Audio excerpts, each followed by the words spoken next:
Hello दोस्तों, एक बार फिर से स्वागत है आपका आरंभ स्टडी पॉइंट में। आज हम पढ़ेंगे क्लास 8 ज्योग्राफी का छठा अध्याय मानव संसाधन। तो चलिए मानव संसाधन के बारे में हम पढ़ते हैं। पिछले भी अध्याय में हम मानव संसाधन के बारे में पहले भी हम मानव संसाधन के बारे में पढ़ चुके हैं। संसाधन कितने प्रकार के होते हैं, उसमें एक भी संसाधन था। उसको जो है एक बड़े रूप का यहाँ पर बड़े रूप से यहाँ पर चर्चा की गई है। तो चलिए उन चर्चा को हम आगे बढ़ाते हैं। जो कि मानव संसाधन के रूप में है, उसको हम गहराई से पढ़ते हैं। शुरू करते हैं। लिखा हुआ है, लोग ही एक राष्ट्र के सबसे बड़े संसाधन क्या है। लोग जो हम लोग हैं, जो आप लोग हैं, ये सब क्या है।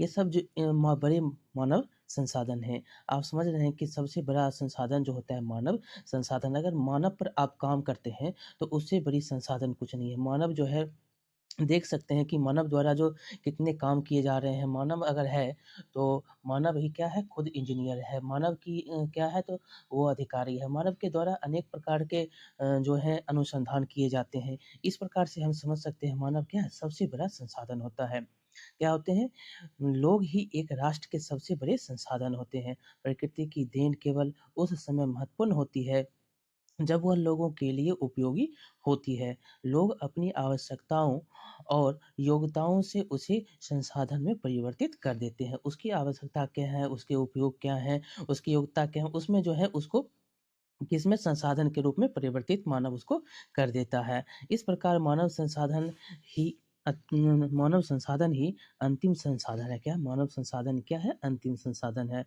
स्वस्थ, शिक्षित और अभिप्रेरित लोग अपनी आवश्यकताओं के अनुरूप संसाधनों का विकास करते हैं। कौन? तो जो स्वस्थ हैं, जो शिक्षित हैं, जो अभिप्रेरणा से भरे हुए लोग हैं, वो क्या करते हैं, एक जो है आवश्यकता के अनुसार, अपने अनुरूपों के अनुसार जो है संसाधन का विकास करते हैं।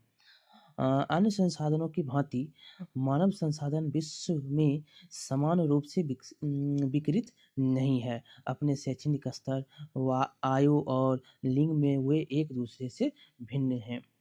उनकी संख्या और लक्षण भी बदलते रहते हैं। उनकी संख्या और क्या होते हैं, लक्षण भी बदलते रहते हैं। यहाँ पर देखेंगे, क्या आप जानते हैं,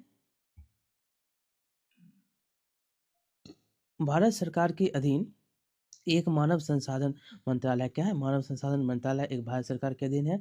जो कि 1985 में इस मंत्रालय का निर्माण लोगों के कौशल को बढ़ाने के लिए किया गया था। क्या है? तो मानव संसाधन का जो निर्माण किया गया था, ये लोगों की कौशल को बढ़ाने के लिए किया गया था। लेकिन अब जो है इसका नाम बदलकर शिक्षा मंत्रालय रख दिया गया है, मानव संसाधन का नाम। आगे है कि इसका जो है लोगों को कौशल के लिए किया गया था। इससे यह प्रदर्शित होता है कि लोग देश के लिए कितने महत्वपूर्ण संसाधन हैं। आगे यहाँ पर चित्र के माध्यम से आप समझ सकते हैं। यहाँ पर दिया गया है, यहाँ चित्र के माध्यम से समझ सकते हैं कि मेरे विद्यालय में 500 बच्चे हैं। कौन? विद्यार्थी बोल रहा है। और ये बोल रहा है क्या, तो मेरे गांव में 1000 लोग हैं। यहाँ पर मैडम क्या बोल रहे हैं, आपके विचार में विश्व में कितने लोग हैं, ये क्वेश्चन पूछा जाता है। तो यहाँ पर मेरे विद्यालय, मेरे गाँव और मेरे कक्षा में 30 बच्चे हैं, ये सब जो है बच्चे बोलते हैं। यहाँ पर देख सकते हैं कि विश्व में लगभग 6.6 अरब लोग हैं। लेकिन अब 2022 की गणना के अनुसार विश्व में कितने हो गए हैं, 8 अरब लोग हो चुके हैं। तो हम समझेंगे कि पहले की जो ये लिखी गई किताब है, उस अनुसार जो है आप समझ सकते हैं, एनसीईआरटी के अनुसार अभी और वर्तमान में है कितने, तो 8 अरब लोग हैं। लेकिन यहाँ पर बताया गया है कितने, विश्व में 6.6 अरब लोग हैं। 1 अरब में कितने शून्य होते हैं, इस संख्या को आप कैसे लिखेंगे। 1 अरब में आप 1 करोड़ में कितने होते हैं, तो 7 शून्य होते हैं। इसी प्रकार आगे हम अरब को देख सकते हैं, 10 अरब में 8 और अरब 10 करोड़ में 8 और अरब में कितने हो जाएंगे, 9।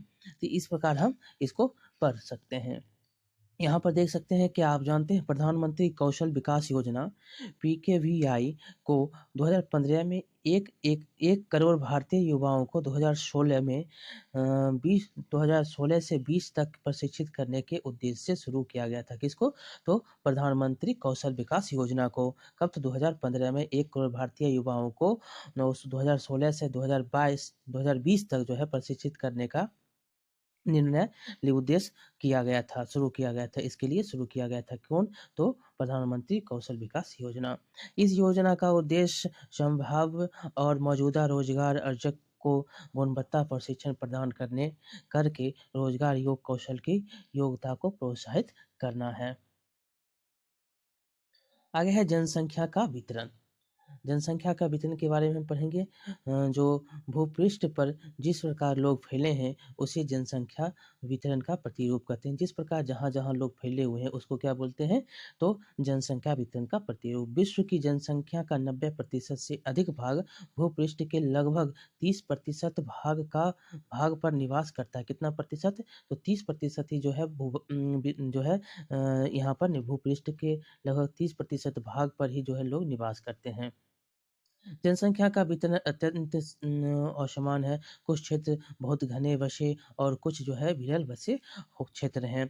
दक्षिण और पूर्वी एशिया, यूरोप और उत्तर अमेरिका घने बसे क्षेत्र हैं। वहीं पर उच्च अक्षांशीय क्षेत्रों और उष्णकटिबंधीय मरुस्थल, उच्च पर्वतों और विषुवतीय वनों के क्षेत्रों में देखेंगे तो बहुत कम लोग रहते हैं। आगे है विषुवत वृत्त के दक्षिण की अपेक्षा विषुवत वृत्त के उत्तर में बहुत लोग अधिक रहते हैं। दक्षिण की अपेक्षा है उत्तर में ज़्यादा लोग रहते हैं। विश्व की कुल जनसंख्या के लगभग 3/4 लोग 2 महाद्वीप एशिया और अफ्रीका में रहते हैं। कहाँ पे? 2 एशिया और अफ्रीका में। यहाँ पर विश्व के लगभग जो है 3/4 लोग यहाँ पर रहते हैं। विश्व के 60% लोग जो हैं केवल 10 देशों में रहते हैं। ये जो 60% जो देश हैं लोग हैं वो सिर्फ़ जो है 2 देशों में रहते हैं। इन सभी देशों में 10 करोड़ से अधिक लोग रहते हैं और यहाँ पे सबसे जो है 10 करोड़ से अधिक लोग रहते हैं। यहाँ पर आपको चित्र के अनुसार महाद्वीपों में किस प्रकार जो है जनसंख्या है उसको समझाया गया है। एशिया में देखेंगे तो एशिया और अफ्रीका में सबसे ज़्यादा लोग रहते हैं। तो यहाँ देख सकते हैं ये एशिया का है और अफ्रीका में देखेंगे तो अफ्रीका ये जो देख रहे हैं ये अफ्रीका का है। यूरोप में देखेंगे तो यूरोप में इतने लोग को दर्शाया गया है और मध्य व दक्षिण अमेरिका में देखेंगे तो मध्य और दक्षिण अमेरिका में इतने लोग हैं और उत्तर अमेरिका में रेड के कलर से दिखाया गया है और ओनेशिया जिसको ऑस्ट्रेलिया और न्यूजीलैंड के द्वीप हैं उसको जो है इस एक सिर्फ़ यहाँ पर एक चित्र से आप समझ सकते हैं। ये जो विश्व में प्रत्येक 100 लोगों में ये इस प्रकार से इसको दर्शाया गया है जो कि सबसे कम कहाँ है? ऑस्ट्रेलिया में। आगे चलेंगे तो आगे देखेंगे यहाँ पर जनसंख्या को इस प्रकार से दर्शाया गया है कि विश्व की घनी आबादी वाले जो हैं देश विश्व के रूपरेखा मानचित्र पर इन देशों को चिन्हित करें। ये जो दिख रहे हैं जापान है, रूस है, Nigeria, Bangladesh, Pakistan, Brazil, Indonesia, USA सबसे ज़्यादा देखेंगे तो चीन और भारत है। भारत की और चीन की जनसंख्या बहुत ही ज़्यादा है। यहाँ पर क्रियाकलाप में आपसे कहा गया है कि इसका अध्ययन करें और विश्व की जनसंख्या कहाँ पर किस प्रकार है उसको देखें। क 5%, 13%, 1% और 12%। 2011 के जनगणना के अनुसार जो है भारत के हम कितने जनसंख्या है उसको भी हम देखेंगे कि यहाँ पर कितना व्यक्ति रहता है उसको भी हम पढ़ेंगे। यहाँ पर लिखा गया है कि भारत की जनसंख्या का औसत घनत्व 382 व्यक्ति प्रति वर्ग किलोमीटर है। 1 किलोमीटर में जो है कितने लोग रहते हैं? तो 382 लोग रहते हैं। जनसंख्या घनत्व जनसंख्या का घनत्व कैसे है? तो पृथ्वी पृष्ठ के 1 इकाई क्षेत्र में रहने वाले लोगों की संख्या को जनसंख्या घनत्व कहते हैं। किसको कहते हैं जनसंख्या घनत्व? पृथ्वी पृष्ठ के 1 इकाई क्षेत्र में रहने वाले लोगों की संख्या को जनसंख्या घनत्व कहते हैं। जो 1 किलोमीटर में अगर रह रहे हैं कितने लोग? तो 332 लोग रह रहे हैं, उसी को जनसंख्या 1 किलोमीटर बराबर 332 व्यक्ति। ये जो है 1 किलोमीटर में इतने लोग रह रहे हैं। भारत की जनसंख्या कितनी है? इतनी है। प्रति वर्ग किलोमीटर 382 व्यक्ति रहते हैं, औसत व्यक्ति।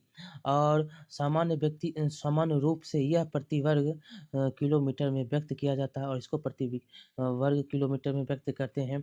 संपूर्ण विश्व का औसत जनसंख्या घनत्व 51 व्यक्ति प्रति वर्ग किलोमीटर कितना है? संपूर्ण विश्व का औसत जनसंख्या जो है 51 लोग यहाँ पर रहते हैं पर किलोमीटर। विश्व में सबसे अधिक जनसंख्या घनत्व दक्षिण मध्य एशिया में है और यहाँ पर देखेंगे तो सबसे ज़्यादा घनत्व है कि कहाँ पे, तो दक्षिण मध्य एशिया में। इसके पश्चात क्रमशः पूर्वी एशिया एवं दक्षिणी पूर्व एशिया है। उसके बाद जो है पूर्वी एशिया और दक्षिणी पूर्व एशिया है। आगे हम पढ़ेंगे तो यहाँ पर लिखा गया है, बच्चे जो है वार्तालाप कर रहे हैं। जब कक्षा के पूरे 30 विद्यार्थी उपस्थित होते हैं तब हमारी कक्षा बहुत भरी हुई दिखती है। लेकिन जब यही विद्यार्थी स्कूल के सभा भवन में बैठते हैं तब वह कक्षा खुला और खाली दिखाई पड़ता है। क्यों? दूसरा विद्यार्थी है वो, क्योंकि सभा भवन का आकार या क्षेत्र क्या होता है, कक्षा से बड़ा होता है। ये आंसर के रूप में दिया गया है।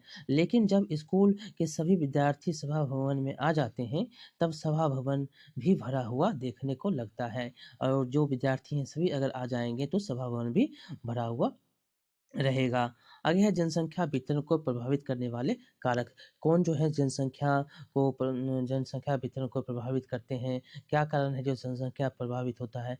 तो किसके कारण जनसंख्या अगर ज़्यादा हो रहा है तो कौन-कौन सी चीज़ जो है प्रभावित होंगे, इनको हम देखेंगे। भौगोलिक कारक देखेंगे तो भौगोलिक कारक क्या है? स्थलाकृति। सदैव लोग सदैव पर्वतों और पठारों की तुलना में मैदानी भागों में ही रहना पसंद करते हैं, क्योंकि ये क्षेत्र खेती, विनिर्माण और सेवा कार्यों के लिए उपयुक्त होते हैं। गंगा के मैदान विश्व के सबसे अधिक घने बसे क्षेत्र हैं, जबकि एंडीज, अल्प्स और हिमालय जैसे पर्वत विरल बसे हुए हैं। और सबसे ज़्यादा कहाँ है, तो गंगा के मैदान में लोग बसे हुए हैं, लेकिन अल्प्स, एंडीज यहाँ पर जो है कम लोग बसे हुए हैं। जलवायु देखेंगे तो जलवायु लोग सामान्य रूप से चरम जलवायु, तो अत्यधिक गर्म अथवा अत्यधिक ठंडे जैसे सहारा मरुस्थल, रूस के ध्रुवीय प्रदेश और कनाडा और अंटार्कटिका में रहने से बचते हैं। यहाँ पर जो है जलवायु के रूप से ध्रुवीय प्रदेश में, कनाडा में मरुस्थल, सहारा मरुस्थल में लोग रहने से बचते हैं। आगे है मृदा। उपजाऊ मृदाएं कृषि के लिए उपयुक्त भूमि प्रदान करती हैं। भारत में गंगा और ब्रह्मपुत्र, चीन में हुआंग ही, चाय चियांग, चोंग चियांग, चोंग जियांग तथा मिस्र में नील नदी के उपजाऊ मैदान क्षेत्र बसे हुए क्षेत्र हैं। आगे है जल। लोग उन क्षेत्रों में रहने को प्राथमिकता देते हैं जहां अलवणीय जल आसानी से उपलब्ध होती है। और विश्व की नदियां जो हैं घने बसे क्षेत्र हैं, जबकि मरुस्थल विरल जनसंख्या पर, जहाँ पर नदियां हैं वहाँ पर लोग बहुत ज़्यादा हैं और जहाँ पर नदी नहीं है वहाँ लोग बहुत कम रहते हैं। ये जो है जनसंख्या वितरण को प्रभावित करने वाले सारे जो है कारण हैं। आगे देखेंगे ये सब कारक है। आगे है खनिज। खनिज क्या है, तो खनिज जहाँ पर लोग आप देख सकते हैं झरिया आदि कहाँ पे, तो छत्तीसगढ़, झारखंड में देखे थे जब हम खनिज की उपलब्धता थी। उसी प्रकार यहाँ पर है कि खनिज निक्षेपों वाले क्षेत्र अधिक बसे हुए हैं। दक्षिण अफ्रीका की हीरे की खानें और मध्य पूर्व में तेल की खानें इन क्षेत्रों में लोगों को रहने के लिए प्रेरित किया है। आगे है सामाजिक, सांस्कृतिक और आर्थिक कारक। और सामाजिक और सांस्कृतिक और आर्थिक कारण क्यों मानव के लिए आप देख सकते हैं। तो इस प्रकार हम पढ़ेंगे तो मानव के लिए आप आर्थिक कारण को देखेंगे तो औद्योगिक क्षेत्र रोजगार के अवसर प्रदान करते हैं। जहाँ औद्योगिक क्षेत्र होगा वहाँ पर लोग ज़्यादा रहेंगे, क्योंकि वहाँ पर रोजगार मिलेगा। लोग बड़ी संख्या में इन क्षेत्रों की ओर आकर्षित होते हैं। जापान में ओसाका और भारत में मुंबई दो घने बसे क्षेत्र हैं। यहाँ पर शब्दावली है, जीवन प्रत्याशा उन वर्षों की जनसंख्या उन वर्षों की संख्या है जिनमें औसत व्यक्ति के जीवित रहने की आशा की जा सकती है। ये जो है जीवन प्रत्याशा कहलाती है। यहाँ पर दूसरा है सांस्कृतिक कारण। तो धर्म और सांस्कृतिक महत्ता वाले स्थान लोगों को आकर्षित करते हैं। जैसे देखेंगे बनारसी, यरूशलेम और वेटिकन सिटी जो है इसके उदाहरण है। तीसरा है सामाजिक कारण। अच्छे आवास, शिक्षा, स्वास्थ्य सुविधाओं के लिए क्षेत्र अत्यधिक घने बसे हैं। उदाहरण के लिए आप देख सकते हैं पूना को। आगे हम पढ़ेंगे जनसंख्या परिवर्तन।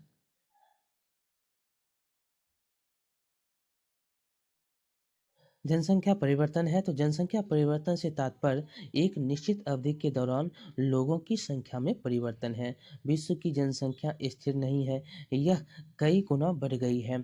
यहाँ पर देख सकते हैं कि कई गुना जो है विश्व की जनसंख्या बढ़ गई है। ऐसा वास्तव में जन्म और मृत्यु की संख्या में परिवर्तन के कारण हुआ है। मानव इतिहास की लंबी अवधि में सन 1800 तक विश्व की जनसंख्या धीरे धीरे बढ़ी है।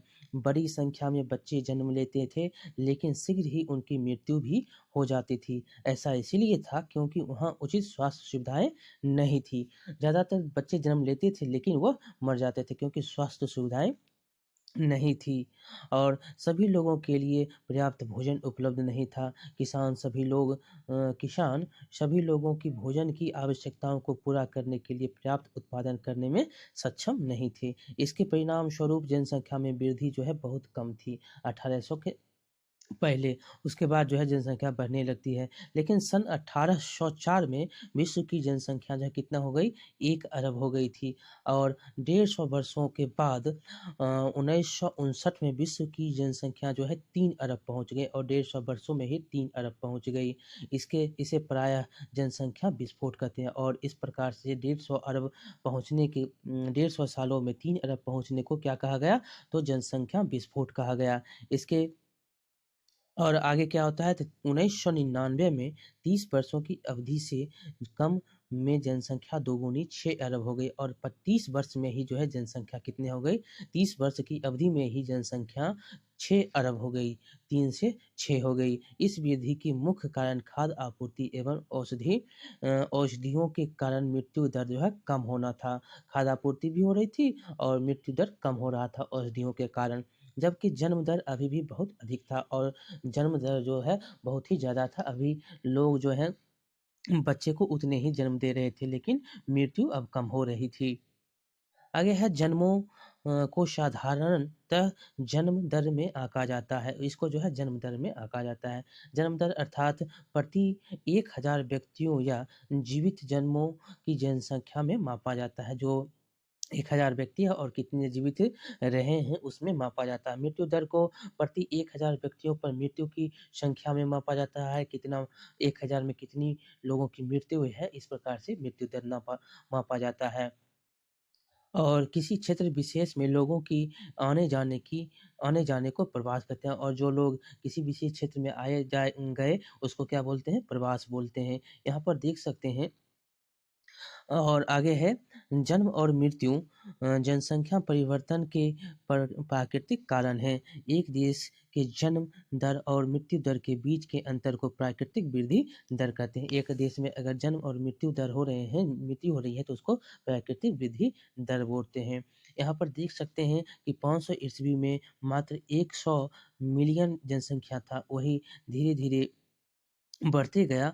ईस्वी पूर्व में 100 मिलियन था, वही जब 1000 में आया तो 265 हो गया, 1500 आया तो 425 हो गया और यहाँ पर देख सकते हैं 1974 में 4000 मिलियन हो गया और 2025 में जनसंख्या का अनुमान जो है वह 8525 मिलियन है, जो कि 8000 मिलियन हो चुके हैं अभी। इस प्रकार से जो है जनसंख्या विस्फोट हुआ। विश्व में जनसंख्या के बढ़ने का मुख्य कारण प्राकृतिक वृद्धि दर का तीव्रता से बढ़ना है। यहाँ पर इसको समझ सकते हैं। यहाँ पर देखिए जनसंख्या वृद्धि, मृत्यु जो है कम हो रही है और जन्म ज़्यादा हो रहे हैं। ये क्या है? तो जनसंख्या वृद्धि के जो है इस प्रकार से हो रही है। जनसंख्या स्थिर है, तो जनसंख्या स्थिर कैसे? जन्म और मृत्यु जब समान हो जाएगा तब जनसंख्या स्थिर हो जाएगा और जनसंख्या में कमी कब होगी? तो जनसंख्या में कमी तब होगी जब जन्म दर कम होगा और मृत्यु दर अधिक होगी, तब वो जनसंख्या में क्या हो जाएगा? कम होगा। मृत्यु अधिक हो जाएगा और जन्म जो है कम होगा, तो वो जनसंख्या में कमी होगा। यहाँ पर आगे पढ़ेंगे। अब है प्रवास। यहाँ पर एक शब्दावली है अप्रवास। जब व्यक्ति नए देश में जाता है उसको अप्रवास बोलते हैं, अप्रवास। और उत्प्रवास बोलते हैं जब व्यक्ति एक देश को छोड़ता है उसको उत्प्रवास बोलते हैं। आगे है प्रवास एक अन्य कारण है जिससे जनसंख्या के आकार में परिवर्तन होता है। लोग एक देश में अथवा देशों के बीच एक स्थान से दूसरे स्थान में जा सकते हैं। उत्प्रवासी वे लोग होते हैं जो देश को छोड़ते हैं। अप्रवासी वे होते हैं जो देश में आते हैं। जो देश को छोड़ते हैं वो उत्प्रवासी हो गए, जो देश में आते हैं वो अप्रवासी हो गए। संयुक्त राज्य अमेरिका और ऑस्ट्रेलिया जैसे देशों में भीतरी प्रवास अथवा अप्रवास जो है द्वारा संख्या बढ़ी है। और कहाँ पे? ऑस्ट्रेलिया और अमेरिका में। सूडान देशों का एक ऐसा उदाहरण है जिसमें लोगों के बाहर चले जाने अथवा उत्प्रवास के कारण जनसंख्या में कमी के अनुभव किया गया है। कहाँ पे? तो ये सूडान में। आगे है अंतर्राष्ट्रीय प्रवास की सामान्य प्रकृति यह है कि लोग अच्छे आर्थिक अवसरों की खोज में कम विकसित राष्ट्रों से अधिक विकसित राष्ट्रों में चले जाते हैं। इसके कारण जो है लोग आर्थिक कारण से और आर्थिक खोजों के कारण से जो है लोग अपना जो है राष्ट्र बदल लेते हैं। देशों के अंतर बड़ी संख्या में लोग रोजगार, शिक्षा और स्वास्थ्य सुविधाओं की खोज में ग्रामीण क्षेत्रों में नगरीय क्षेत्रों की ओर चले जाते हैं। ग्रामीण क्षेत्रों से नगरीय क्षेत्रों की ओर चले जाते हैं। आगे है जनसंख्या परिवर्तन के प्रतिरूप। यहाँ पर हम देखे थे जनसंख्या वृद्धि दर जो है विश्व में अलग-अलग है। यद्यपि विश्व की कुल जनसंख्या तीव्रता से बढ़ रही है, तथापि सभी देशों में यह वृद्धि जो है अनुभव नहीं की जा रही है। कुछ देशों में जैसे केन्या में जनसंख्या वृद्धि दर ऊँची है। उन देशों में जन्म दर और मृत्यु दर दोनों ही उच्च हैं। हालाँकि अ, हाल ही में स्वास्थ्य सेवाओं में सुधार के कारण मृत्यु दर में क्या हुई है? कमी हो गई है, परंतु जन्म दर अभी भी जो है अधिक है, जिससे वृद्धि दर जो है बढ़ रही है। जन्म वृद्धि वहाँ पे ज़्यादा है। अन्य देशों में जैसे देखें यूनाइटेड किंगडम में निम्न जन्म दर और मृत्यु दर के कारण जनसंख्या वृद्धि जो है क्या है? मंद है, कम है। आगे यहाँ पर देखा गया है, यहाँ पर आप जनसंख्या में वृद्धि के अलग-अलग दरें देख सकते हैं। किस प्रकार है। यहाँ पर यहाँ पर निम्न से कम है, यहाँ पर ह्रास हुआ है, अति उच्च हुआ है, अति उच्च उनमें देख सकते हैं अफ्रीका के कुछ क्षेत्र हैं, यहाँ पर भी कुछ दिख रहा है, ऊपर के कुछ क्षेत्र जो दिख रहे हैं वो है। और उच्च में देख सकते हैं 2 से 2.9%। उसमें आप यहाँ पर पाकिस्तान को देख सकते हैं, अफ़गानिस्तान है, यहाँ पर आपको म्यांमार देखने को मिल रहा है, यहाँ पर अफ्रीका में भी कुछ देश हैं, यहाँ पर आपको उत्तरी अमेरिका में भी देखने को मिल रहा है, ये दक्षिणी अमेरिका में भी कुछ हैं। तो आदर्श में देखेंगे तो आदर्श में कहाँ पर? तो दक्षिणी अमेरिका और उत्तरी अमेरिका के भी कुछ क्षेत्र देखने को मिलते हैं, लेकिन निम्न में उत्तरी अमेरिका आपको ज़्यादा देखने को मिलता है। और चीन में भी आपको निम्न या 0.9 या कम जो है यहाँ पर है। ह्रास में देखेंगे 0 या ह्रास के माध्यम से हम देखेंगे तो 0 और ह्रास यहाँ पर कहाँ पे? तो यहाँ पर निचले अफ्रीका के निचले भाग में देखने को मिलते हैं। आगे हम चलेंगे जनसंख्या संगठन क्या है? तो जनसंख्या संगठन के बारे में पढ़ेंगे। किसी देश की जनसंख्या कितनी भी अधिक हो, उसका उस देश के आर्थिक विकास के स्तर से कुछ अंतर नहीं पड़ता। उदाहरण के लिए बांग्लादेश और जापान अति घने बसे देश हैं। क्या है? ये बहुत घने बसे देश हैं, लेकिन जापान बांग्लादेश से आर्थिक रूप से अधिक विकसित देश है। लेकिन जापान क्या है? आर्थिक विकसित देश है। किससे? तो बांग्लादेश से। आगे हम पढ़ेंगे, यहाँ पर वार्तालाप से आपको दिखाया गया है, वार्तालाप को हम पढ़ते हैं। तो इसमें प्रत्येक व्यक्ति समाज के लिए एक संभाव्य संसाधन है। मानव संसाधन के रूप में आपका योगदान क्या होगा? यहाँ पर एक देख सकते हैं, मैं सेतु बनाता हूँ, इंजीनियर है, मैं घर की देखभाल करती हूँ, एक महिला है, मैं किसान हूँ, ये देख रहे हैं, ये मैं कैंसर उपचार उपचार की औषधियों के लिए शोध कर रही हूँ, ये वैज्ञानिक के रूप में डॉक्टर की यहाँ पर देख रहे हैं, मैं विवाह समारोह में गायक के रूप में है। यहाँ पर देख सकते हैं, मैं अपने पोते-पोतियों को कहानी सुनाती हूँ, दादी है। ये जो है एक प्रकार से ये भी संसाधन के काम में आते हैं। ये देखेंगे आगे तो एक संसाधन के रूप में लोगों की भूमिका जो है समझने के लिए हमें उनके गुणों के बारे में जानने की आवश्यकता होती है। जिस प्रकार यहाँ पर अभी हम देखें किसकी क्या गुण हैं। लोग अपनी आयु, लिंग, साक्षरता स्तर, स्वास्थ्य दशाओं, व्यवसाय और आयु के स्तर पर एक-दूसरे से भिन्न होते हैं। लोगों की इन विशेषताओं के बारे में जानना आवश्यक है। जनसंख्या संगठन जनसंख्या की संरचना को दर्शाता है। आगे है जनसंख्या संगठन हमारी यह जानने में सहायता करता है कि कितने पुरुष हैं और कितनी स्त्रियां हैं, वे किस आयु वर्ग के हैं, कितने शिक्षित हैं और वे किस प्रकार के व्यवसाय में लगे हैं, उनकी आय आय का क्या अंतर है और स्वास्थ्य दशाएं कैसी हैं। एक देश के जनसंख्या संगठन का अध्ययन करने की एक रुचिकर विधि जनसंख्या पिरामिड कहलाती है। जो एक जनसंख्या का संगठन का अध्ययन करेगा उसको क्या बोल देंगे? जनसंख्या पिरामिड कहते हैं, जिसे आयु लिंग पिरामिड भी कहते हैं और जिसे आयोलिंग पिरामिड भी कहा जाता है। यहाँ पर पिरामिड का भी दर्शन दिखाया गया है चित्र। एक जनसंख्या पिरामिड दर्शाता है, क्या-क्या दर्शाता है? तो कुल जनसंख्या विभिन्न आयु वर्गों में विभाजित है। क्या है? कुल जनसंख्या विभिन्न आयु वर्ग में विभाजित है। उदाहरण के लिए देखेंगे तो 5 से 9 वर्ष और 10 से 14 वर्ष। कुल जनसंख्या का प्रतिशत इन वर्गों में से प्रत्येक वर्ग में पुरुष और स्त्रियाँ अप विभाजित है, उपविभाजित हैं। क्या है? ये उपविभाजित हैं, ये वर्ग जो है उपविभाजित हैं। आगे देखेंगे तो जनसंख्या पिरामिड का आकार उस विशिष्ट देश में रहने वाले लोगों की कहानी बताता है।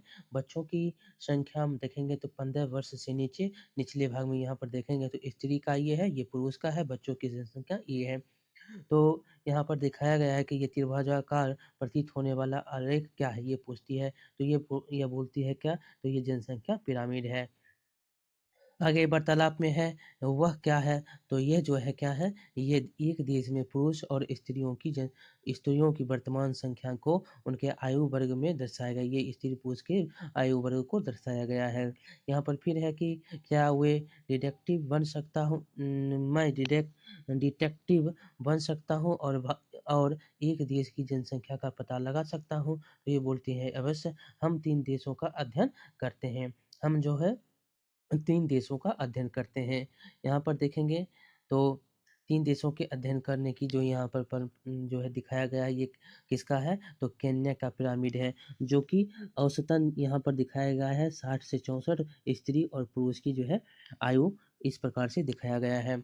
यहाँ पर दिखाया गया है कि यह जन्म के स्तर को दर्शाती है। ऊपर का आकार वृद्ध लोगों जैसे 65 वर्ष से अधिक जो होंगे उसको दिखाया गया है, दर्शाता है और मृतकों की जनसंख्या जो है संख्या को दर्शाता है। उसके ऊपर जो है मृतकों की संख्या को दर्शाता है।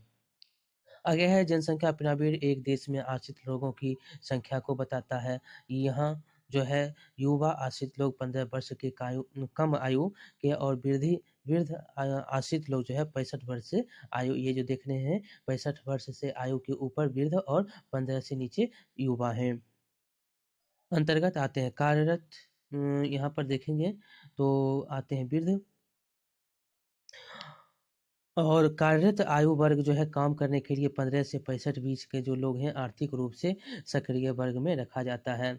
आगे हम पढ़ेंगे तो एक देश का जनसंख्या पिरामिड जिनमें जन्म दर और मृत्यु दर दोनों ही ऊंचे हैं आधार पर चौड़ा है और ऊपर तीव्रता से सकरा हो जाता है ऐसा इसलिए कि बहुत से बच्चे जन्म लेते हैं लेकिन उनमें अधिकतर की मृत्यु हो जाती है। यहाँ पर देख सकते हैं इस प्रकार से दर्शाया गया है इसमें जो देख रहे हैं ये एकाएक शकरा हो जाता है इस प्रकार से यहाँ पर दिखाया गया है।